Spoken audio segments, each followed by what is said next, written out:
A partir do momento que você entende, percebe, compreende que você é de fato filha de Deus, tudo muda no universo da sua mente. Porque não tem baixa autoestima. Como é que pode haver baixa autoestima quando você sabe quem você é, de onde você veio, quem de fato te ama, quem está com você em todas as batalhas? Eu sei a quem pertenço.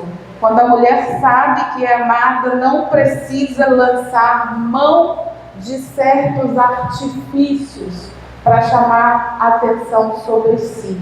Isso eu acho que é o ponto principal, igreja. A mulher, quando precisa lançar mãos de artifícios não lícitos para poder ter a atenção de alguém, é porque ela não sabe a quem pertence. É uma mulher que não se sente amada. Dentro dessa ideia, eu gostaria de convidar a igreja para nós lermos um texto da palavra de Deus. Aquele que estiver com a sua Bíblia, por favor, vamos abrir no livro do Gênesis, no capítulo 38. E nós vamos ler essa história, um pedaço dessa história. Gênesis capítulo 38, nós vamos ler de 1 a 15. Então, igreja, essa mulher era uma mulher triste. Era uma mulher triste. Ela casou com um, morreu. E mais, morreu não, fala assim que o Senhor o matou. Pior ainda. Ela casou com outro. E o que aconteceu com o outro? O Senhor o matou.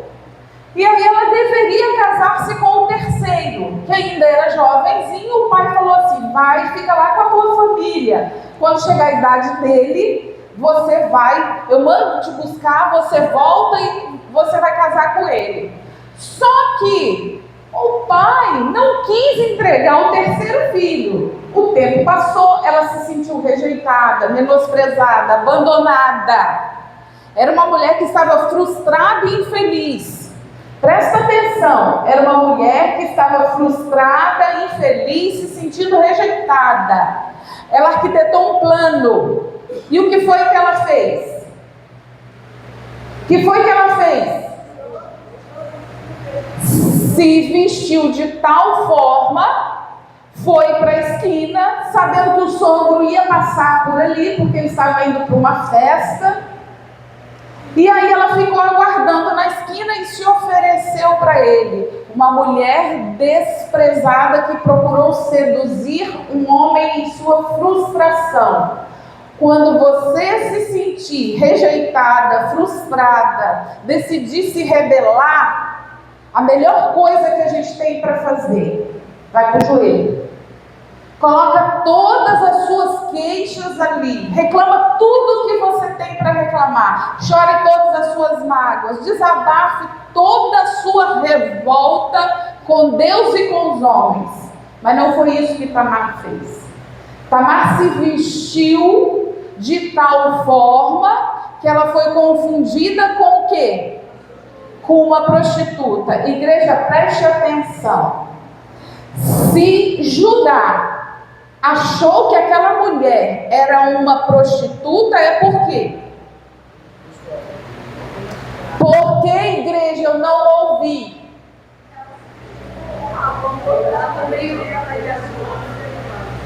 Ela se vestiu como uma prostituta, gente. É simples assim. Ninguém vai entrar aqui na igreja e vai olhar para nós e achar assim: nossa, aquela ali é uma prostituta, porque ela não está com a aparência de uma prostituta. Tamar foi tratada como uma prostituta porque assim ela se apresentou diante da sociedade dos homens. Percebem que tem muito a ver a sua aparência com a forma que você vai ser tratada? As pessoas podem te olhar e achar que você é uma dama da sociedade ou que você é uma prostituta. Depende de como você se apresenta diante da sociedade. Irmãos, isso é muito sério. Quando a gente fala da aparência, E depois nós vamos conversar à tarde sobre o comportamento, porque também tem muito a ver. Você pode ter roupa de dama e comportamento de prostituta. Também tem. Falemos do comportamento à tarde. Agora vamos falar dessa aparência, dessa essência que você deixa transparecer. Isso é muito sério, igreja. Isso é muito sério. A gente, quando pensa em impactar alguém, a gente precisa saber se estamos impactando de uma forma positiva ou negativa, para nós e para o nome que nós trazemos atrás de nós, que é o nome de cristã. O que importa de fato é o que as pessoas estão lendo da sua vida. Vamos pensar honestamente.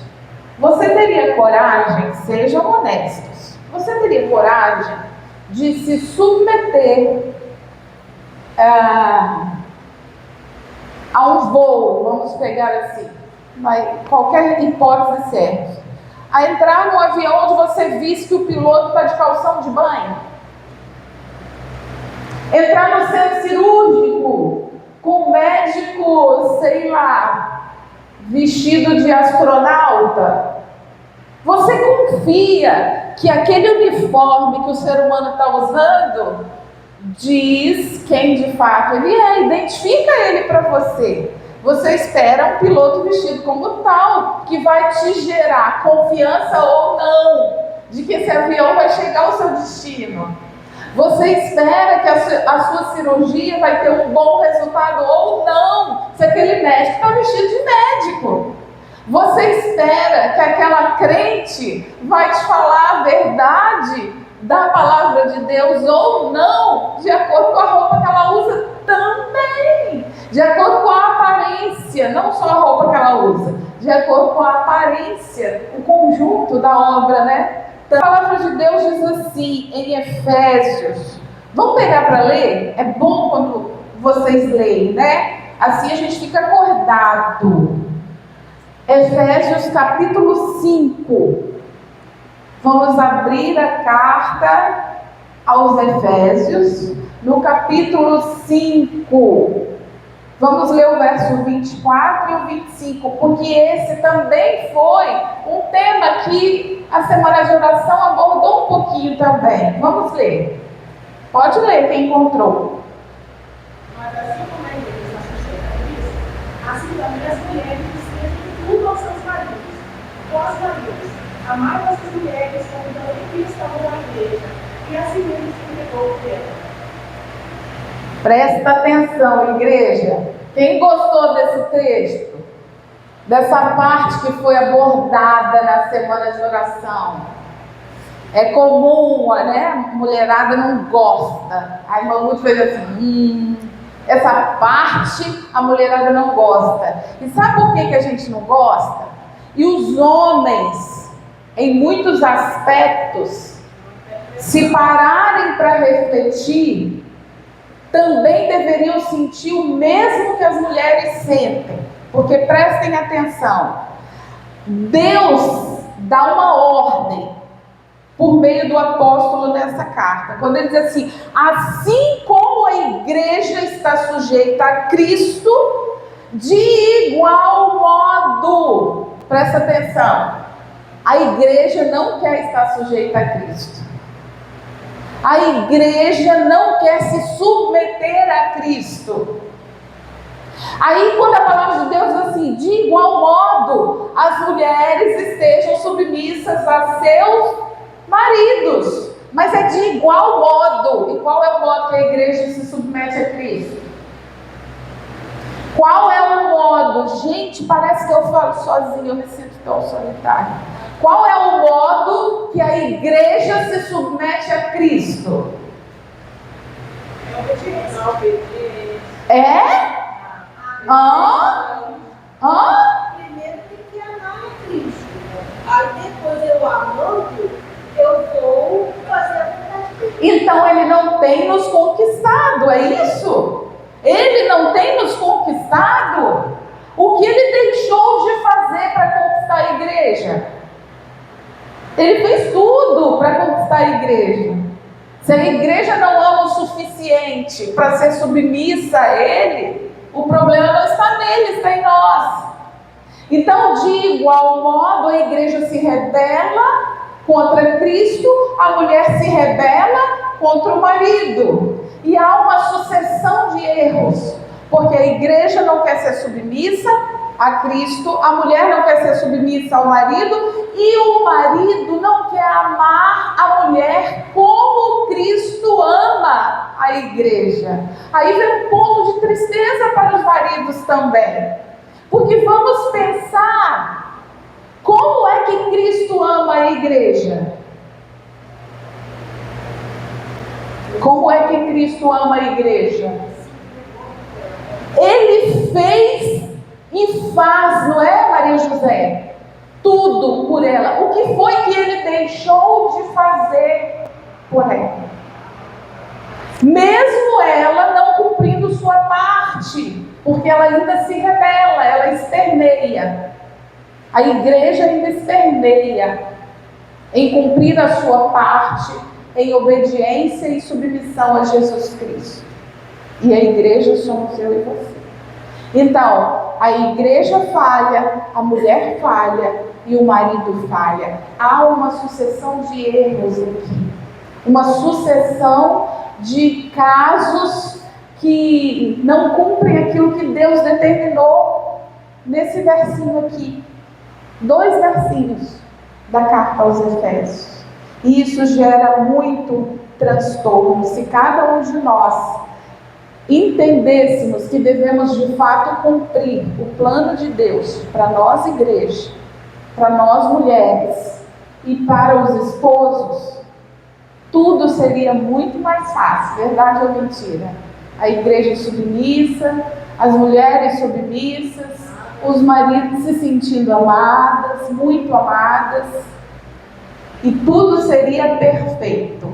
Aí eu vou perguntar para vocês, não é fácil ser submissa a um homem como esse aqui que nós vamos ler? Vamos abrir lá em 1 Samuel?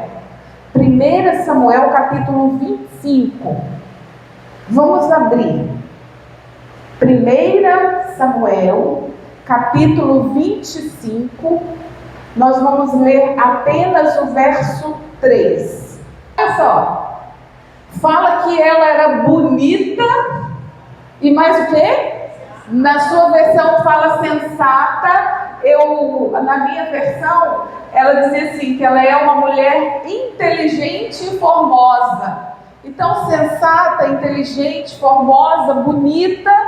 E ele era o quê?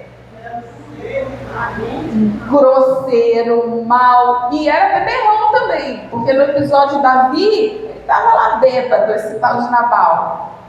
E aí vamos pensar, é fácil ser submissa a um homem como esse?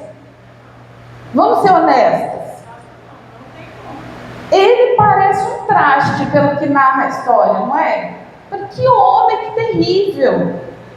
Mas Abigail, que era sensata, inteligente, tinha bom entendimento, discernimento, ao que tudo relata na história bíblica, ela era uma mulher que, apesar desse homem ser como era, ela se comportava de uma forma muito correta para com ele e para com a sua casa.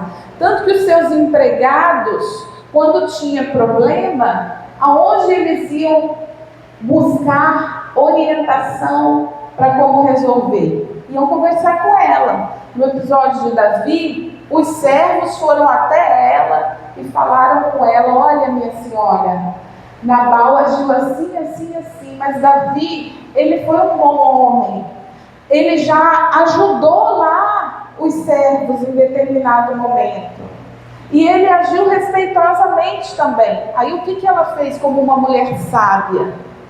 Ao invés dela ir lá e bater boca com Nabal, arrumar problema, ela agiu como uma esposa sábia. Ela juntou as coisas, foi até Davi para evitar que acontecesse um conflito, pediu que Davi perdoasse o seu esposo, também não se dedicou, apesar de Nabal ser quem era, a ficar falando mal dele. Vocês perceberam que o relato não diz isso? Que ela foi lá e ficou descendo a lenha em Nabal. Ela não fez isso. Ela se comportou de uma forma sábia, evitar o problema, poupar a vida daquele marido e não a ficar falando mal dele. Como é que a gente aprende uma lição com essa mulher? A gente pode ser apaziguadora mesmo diante de situações conflitantes. Não é porque a situação é conflitante que você precisa colocar lenha na fogueira. Você pode ser aquela que busca produzir o quê? A paz. Essa foi uma submissão, um exemplo de submissão dessa mulher sábia. E aí eu vou dizer para vocês uma coisa: quem é capaz de fazer uma mulher se submeter se ela não quiser? Vamos tirar Deus, a exceção de Deus. Quem é capaz de fazer uma mulher se submeter se ela não quiser? Quem? Ninguém. Ninguém. Não faz, irmãos. Ninguém faz uma mulher ser submissa se ela não quiser.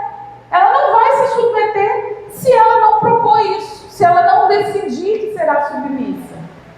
Então eu digo para nós aqui, que estamos reunidas aqui na manhã deste sábado, a gente escolhe ser submissa porque essa é a vontade de quem?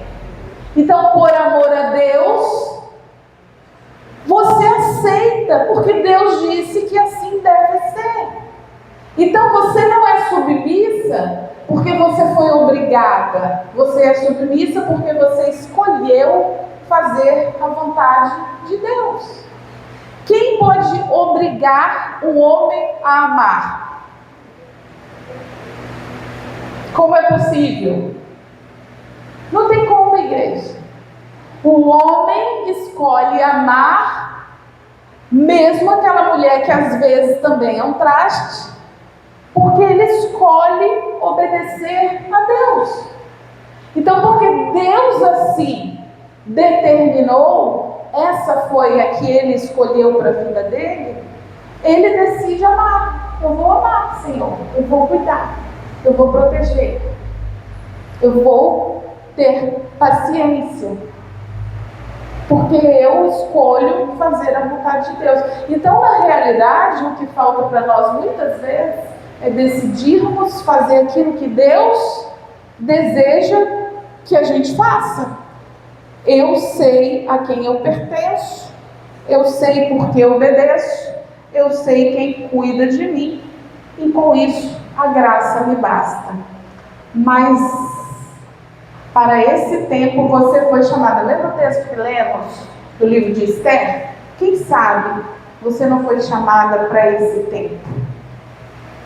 Tempo de cumprir o seu chamado. Esther foi chamada em sua época, e Mardoqueu disse assim para ela: olha, pode ser que se você não cumprir aquilo que o momento pede que você cumpra, você saia com vida. Pode ser. Deus vai levantar alguém para livrar o povo, mas pode ser também que você se perca. Então, para o tempo que ela foi chamada, a missão dela, Deus levantaria alguém para cumprir, ainda que ela não cumprisse. Mas pode ser que ela se perdesse. Você foi chamada para esse tempo. E qual é, afinal, a sua missão? Será que pode ser que você esteja só a passeio nesse momento da história? Tempo de excessos e extravagâncias. E aí eu pergunto: é excesso e extravagância só no mundo ou na igreja também? Tempo de excesso e extravagância só no mundo ou na igreja também? Na igreja também. Tempo de baixa moral e de valores controversos. Irmãos, a história da humanidade nos coloca num momento de muito baixa moral. As pessoas que é moral hoje, porque tudo é lícito, tudo está certo. Então o que não é moral, se tudo pode? Você foi escolhida porque você é delicada, diz a revista, mas também porque você é forte. A sua força não vem da força física, mas da capacidade de ter fé para sustentar a igreja em oração e ser sábia para edificar a sua casa. Isso diz a palavra de Deus. Porque você pode impedir que a moral da igreja acabe quando a moral do mundo chegou ao fim. Preste bem atenção. A moral do mundo acabou. Nós fazemos parte da sociedade. Pode acontecer da moral dentro da igreja também querer acabar. Será que pode ser que você foi chamada por Deus nesse tempo para impedir que isso aconteça dentro de sua igreja? Para levantar uma bandeira bem alto daquilo que é correto, daquilo que é moralmente certo, daquilo que Deus espera de nós. Igreja, o momento atual é único porque tudo e todos estão erotizados. Vocês já perceberam que até as crianças hoje são erotizadas? Vocês já perceberam que até as crianças são incentivadas a serem erotizadas?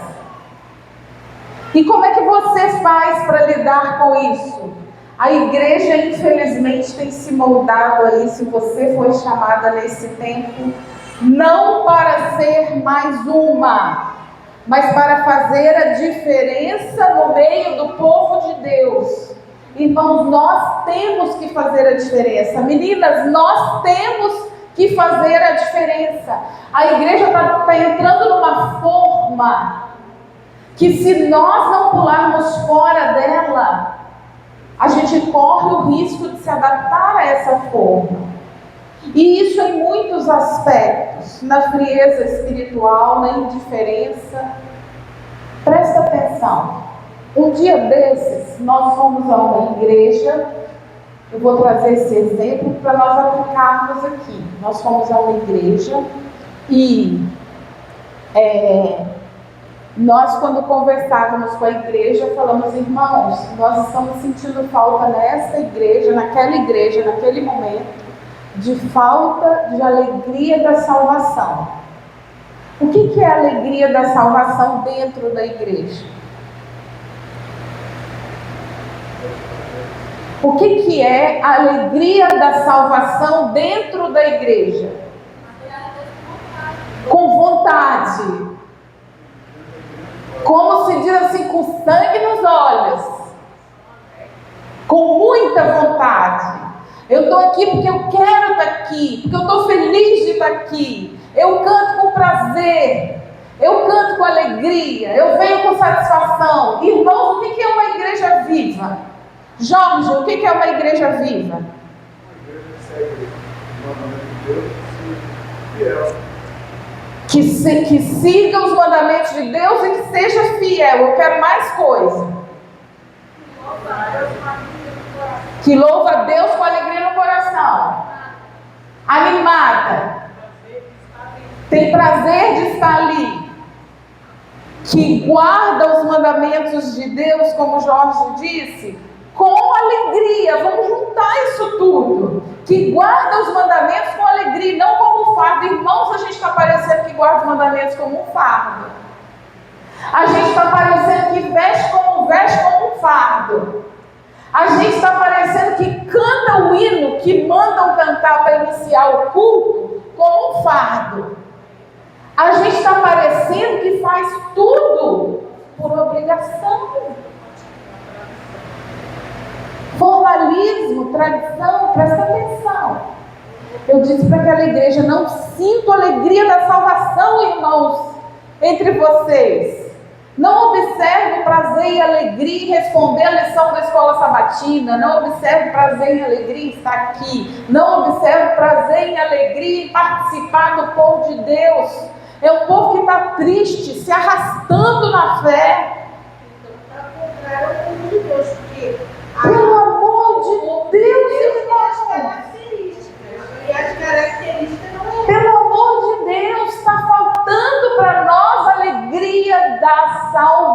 salvação. Alegria da salvação. A Rosa, enquanto fazia aqui os minutos missionários, ela falou alguma coisa. Ah, tá, lembrei. Ela disse assim, olha, que a gente tem que aproveitar e falar. Aí ela disse assim, a gente, tá certo que a gente fala até só das pessoas nos verem. Depende. A gente fala só das pessoas nos verem. Mas a gente fala o quê? Porque às vezes a gente fala, mas fala mal do Evangelho sem abrir a boca. Só com aquele olhar triste, melancólico, arrastado, aquela insatisfação, falta de vigor. Outro dia eu falei numa igreja assim, irmãos, por favor, cantem mais alto. Cantem mais alto, porque o meu filho é água, o meu marido, às vezes só falta dizer assim, você está atrapalhando a igreja, porque você canta muito alto, mas o problema é que você é desafinada. Mas o que eu vou fazer se os afinados não cantam? Você está atrapalhando a igreja. Afinados, cantem! Abram a boca e cantem, que aí vocês não vão ser obrigados a me ouvir cantar desafinado. Porque quando eu venho à igreja, eu gosto de abrir a boca e cantar, mas eu não tenho dom. Aí vocês têm que me ouvir. São obrigados. Por quê? Porque os afinados sussurram. Os afinados não sentem a alegria da salvação, de glorificar ao Deus que está trabalhando para nos salvar até hoje. Ele não foi há 2000 anos atrás crucificado e acabou o processo da salvação. Até hoje ele trabalha para a nossa salvação. Ele não dorme, diz que não dormita o guarda de Israel. Mas aí a gente vem na igreja e dorme. Irmãos, como é que pode? O guarda de Israel não dormita por tua causa. O guarda diz, olha, nós estudamos há poucos dias. Qual foi o motivo de Pedro ter caído na tentação de negar Jesus Cristo? Qual foi o motivo? Que a lição falou para nós? Porque ele dormiu quando precisava vigiar. Eu vou dizer para você, igreja, você pode dormir, põe aqui para mim, meu filho, por favor, muito obrigada. Eu vou dizer para você, meu irmão, você tem o privilégio, minha irmã, de dormir todas as noites na tua casa. Você não precisa passar em vigília com o Senhor Jesus Cristo todas as noites. Mas no sábado de manhã, 9 horas da manhã, é imperdoável você vir linda e elegante para a igreja e dormir. É imperdoável, isso não é elegância. Não é. Só isso. Não é uma noite de vigília igual eles foram convidados a passar. É muito pouquinho o que Deus pede de nós. É muito pouquinho, adoradoras. É muito pouquinho. É muito pouquinho. A gente precisa despertar para o tempo que a gente vive. A gente precisa despertar. A gente precisa despertar para todas as coisas que nos impedem de ser elegantes diante do nosso Deus, dentro do padrão de elegância dele. A gente precisa despertar. Tempos difíceis para a igreja. Tempos trabalhosos para a igreja de Deus. Tempo de frieza e indiferença.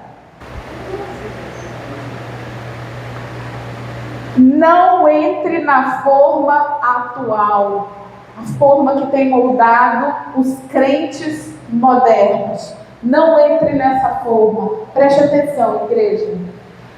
Todas as regras e normas e padrões de elegância, de beleza, de moral, de tudo está caindo. Todas estão acabando. Mas tem uma coisa boa nisso. Vamos destacar uma coisa boa. Sabe por que isso é bom?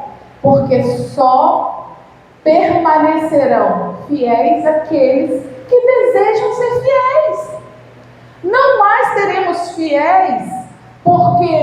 medo de ser cortado da igreja, porque tem que enganar o pastor ou obreiro, porque tem que enganar o marido ou a mulher. Acabou tudo isso. Acabou. Porque todas as regras, normas, tudo tem caído por terra. Mas permanecerão de pé aqueles que têm feito porque amam a Jesus Cristo. E isso é bom. Tem o lado bom disso tudo. Agora só farão aquelas que querem de fato agradar o seu Deus. Isso é fato. Deus quer exortar o mundo através de nós. Mas como o mundo enxerga o Evangelho olhando para você? Essa é a pergunta que eu quero deixar aqui pela manhã, para a gente seguir na parte da tarde a partir dela. Olha só. Deus quer exortar um mundo que caiu, despencou, ladeira abaixo. E ele só tem, não pense que ele tem uma igreja inteira, que ele tem 44 mil no mundo, não. Pense que ele só tem você. É missão sua, pessoal, exortar o mundo. Como é que você tem feito isso? Como é que você tem sido vista pelo mundo? Qual é a exortação que você tem apresentado a esse mundo que faliu? Se você é um livro, nós vamos estudar esse livro. Se você é um livro, e as pessoas, por enquanto, quando você passa pela rua, elas só conseguem ver a capa, não é verdade? Se você estiver passando, só estão vendo a capa. Será que comprariam esse livro? Você está lá na prateleira, no meio de vários livros. Por que alguém escolheria, eu quero esse livro aqui, ele chamou a minha atenção, eu vou ler o que tem dentro dele. Mas você foi comprada pela capa. Então, a gente vai ler o que tem dentro amanhã, mas hoje a gente pegou só a capa. Será que comprariam você pela capa? Como sendo você a responsável por trazer salvação para essa pessoa? Eu preciso, estou falido, o mundo acabou. Para onde eu corro? Aqui nesse livro tem a resposta. Esse livro é você. E ele está vendo só a capa. Será que ele escolhe? Será que só a sua capa é capaz de impressionar a ponto de quererem ler o que tem dentro? Essa é a pergunta que eu gostaria de deixar para nós nessa manhã. Irmãs queridas, que o nosso Deus possa nos abençoar, porque para esse tempo nós fomos chamadas. Não fomos chamadas para o tempo de Esther, mas esse tempo é tão trabalhoso quanto o tempo de Esther. E nós temos um povo para ajudar a salvar, assim como Esther teve em sua época. A gente precisa trabalhar para ajudar a salvar um povo, igualzinho aconteceu no tempo de Esther. Que Deus possa nos abençoar com as ricas bênçãos prometidas em sua palavra, para a gente entender isso, para a gente entender, igreja, o que é que prova que a gente entendeu a palavra de Deus? Como? Eu quero mais. Quando a gente faz aquilo que está escrito. Como é que eu vou dizer assim, eu entendi, mas eu não faço, então estou rebelde. Mas eu não creio que essa é a nossa realidade. Então o que falta para nós é entender a palavra de Deus. Porque se a gente entende, sabe que é a vontade de Deus, o que Ele espera é que a gente faça. Que Ele nos dê graça para que a gente possa fazer. Amém?